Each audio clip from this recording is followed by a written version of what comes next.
Naše společnost už třetím rokem v rámci programu H2 Readiness připravuje plynárenskou soustavu České republiky pro vstup vodíku.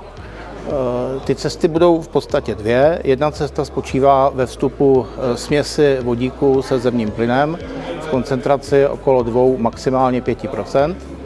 A ta druhá cesta, která určitě je zajímavější a do budoucna perspektivnější, je vyčlenění části soustavy pro přepravu vodíku mezi evropskými státy, s tím, že cílem je dostat do České republiky laciný, stabilní zdroj vodíku ze zemí, kde se vodík dá efektivně a levně vyrobit, a zprostředkovat ho pro průmysl v České republice.